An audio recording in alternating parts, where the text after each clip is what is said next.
Hey, good morning, family. So, Reginald Martin here of Comedic Centered Living, where ancient wisdom becomes modern awakening.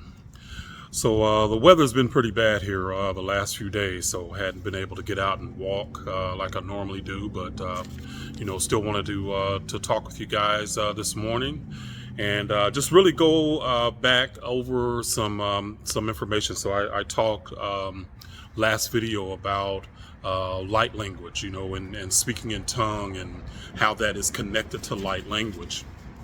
And I know, a number of people, just kind of reached out, and talked about, they wish they could speak light language or speak in tongues and different things like that, and I understand, where it's coming from because you can put just look at it in more of a positive way than what we looked at it as being contained in the church and different things. But what I want to do today is just really take you beyond that church frame, okay? So, or that religious frame, and help you understand just in a more broader context about the light language, because family, we a lot of times what we know as spiritual comes from that church context, and I talk about that a lot because it frames a lot of things for us, and it frames a lot of things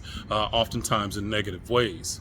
But when we're talking about light language, understand that that is really, and I got a few little notes, so I want to make sure I don't forget anything. So y'all see me looking down here every now and then, but I want to make sure that you really grasp the broader implications of this and not limit what it is.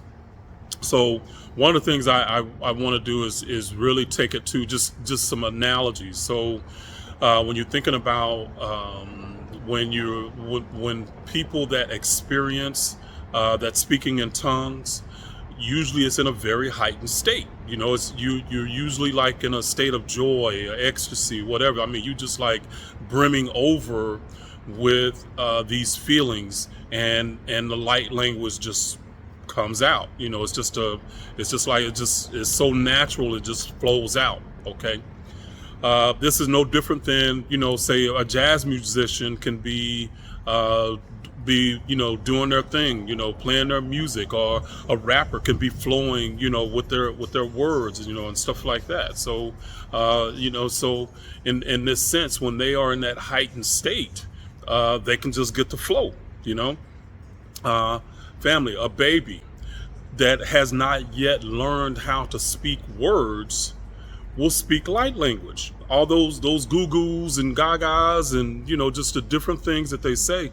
Family, anybody that has had children know that child, when that young child is speaking, they are speaking. I mean, they feeling it, and they communicate with you. They're talking with you, and they, even though they're not speaking, whatever their native language is going to be, they still are trying to communicate with you. And a lot of times they are emphatic about it. Anybody that's had children know what I'm talking about. They will be emphatic about it. They will laugh with you, speak their language. They'll say something and laugh or do whatever, but they're not speaking their native tongue, but they're speaking. Family, that's light language. Okay. And understand, any language, the undergirding of it is light language. Family, anything in the universe, the undergirding of it is light language. Okay, it is what forms the universe. So it is based in the idea of frequency. Okay, it's based in the idea of vibration. And anything that is formed in our world, whether it's a tree, whether it's a bird, whether it's just anything that's formed, vibration is what formed it. So sound and frequency creates form. All right. So the light language itself is based in the idea that it is frequency. So you might think about, and just to again, just use an analogy to put it in context for you. Think about electricity, okay? And how many ways that electricity, this one source, can power different things. I mean, it can power a fan, it can power a light, it can power a phone, it can power a radio, it can power any number of things. But that one source, or that one source of energy, can be expressed in many different ways. Light language is no different. Okay, so it's something that can be expressed in many different ways.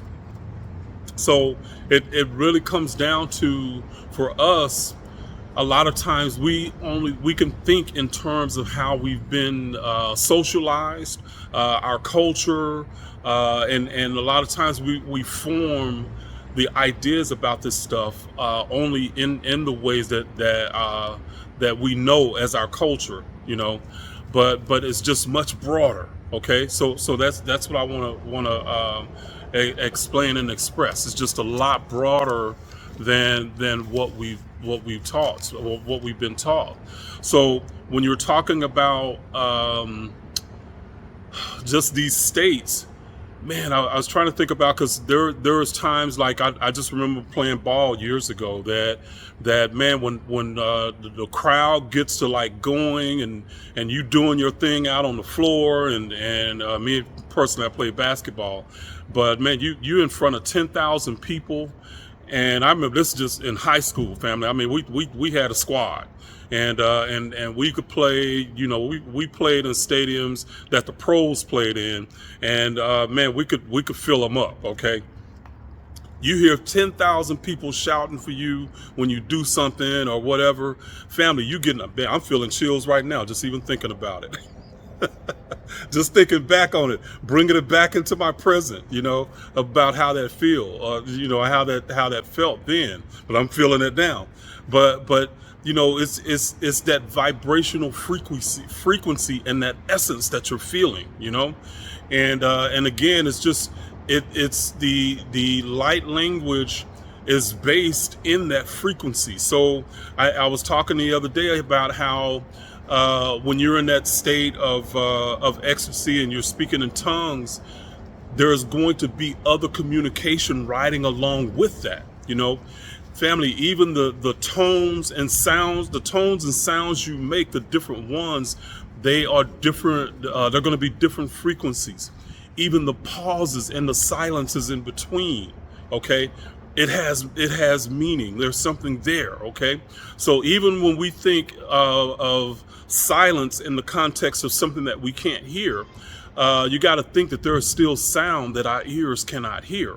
So there's still something communicating there. Think about light in itself. Our eyes can only see a certain band of light, but family, light has a lot of different spectrums. Different animals can see spectrums beyond what we can. Okay, so the light language itself, family, is just expansive. Okay, so that's what I'm trying to say.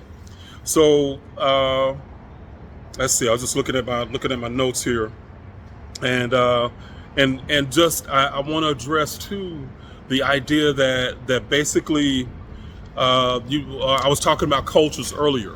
And one of these sounds of the universe is that sound Om.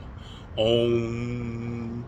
Okay, that is an undergirding sound of everything in the universe. It's a healing sound, So that's something that again, you can tap into. So just don't think of it as just the only time that you're speaking light language is when you're speaking in tongues. Okay, there's just many ways to express it. There's many ways we can express our love to somebody. Flowers or chocolate or whatever. Even though it's a flower or chocolate, that doesn't mean it is anything different than love. So light language again is just it's expansive. It's something that we can experience many ways. Hell, we can be having an orgasm, and y'all know how funny we can talk when we have an orgasm. We ain't even talking, we just making some sounds. Family, that's light language. For real, okay? So all of that is so what I'm saying is just don't limit it to when you're only speaking in tongues. Hell, you might speak in tongues when you're having that big O, but it is what it is. So, but so yeah, so that's what I'm saying, family. So one of the ways that you can maybe even tap into it is just through meditation. And just give you a couple of ways that you can start to just access it yourself. Is that you can start to you can sit quietly, close your eyes, and you can start to meditate. Take 3 deep breaths. Just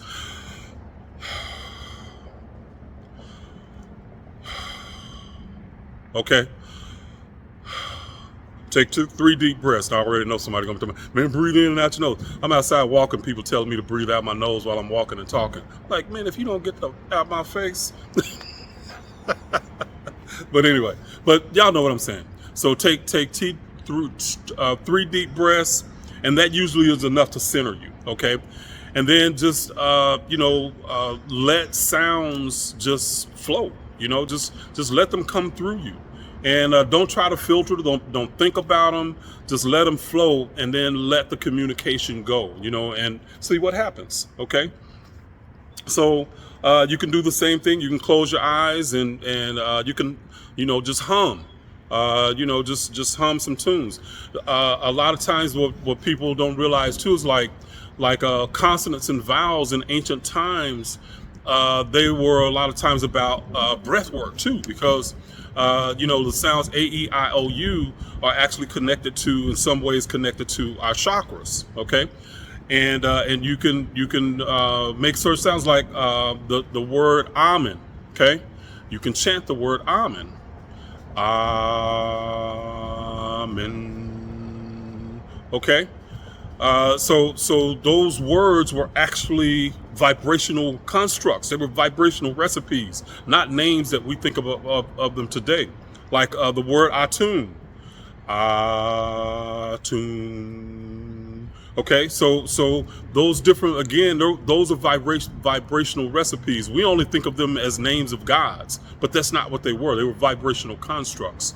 Okay, so when you're meditating, just doing different things, you can actually tap into that light language. So it's not something that is, it's only going to happen like we used to think. I hope I'm saying you used to think that the only place that happened was in church. Okay, when you were speaking and you were speaking in tongues and the Holy Ghost happened. Family, it's something that's available to all of us on some level. Some of us might be gifted again in one area of that than others. But it's just something that's naturally connected to us as souls having a human experience. So light language is something for all of us, something that we all can use. So know that you as a soul are limitless. You don't have any limits. The only limits are in here, the ones that you create for yourself. You are gods and goddesses in training, okay? And you have to think of yourself in a more expanded way. That's where you're going to really start to really tap into these ancient this ancient knowledge, okay? So you are gods and goddesses in training, and family, you are powerful. Y'all are some powerful mofos, all right? So just know that. So, but ultimately, you are light language in human form. That's really it. That's the truth of the matter. You are light language in human form. Everything around you is light language in some form or another. Okay, whether it be an animal, a tree, whatever it might be, all that natural stuff is light language in some form. Even the stuff that's not natural, inanimate stuff, a rock, whatever, it's all light language. So I'm saying this is just to take it and help you look at a broader perspective to experience these ideas and really experience more of you. Okay, that's really what it's about. So I hope this was helpful for you. Again, just let me know in the comments your thoughts, feedback, and I definitely would appreciate it. So I'm going to go ahead and I'm going to sign off here and say Reginald Martin out, and I will talk to y'all later. Okay, bye-bye, family.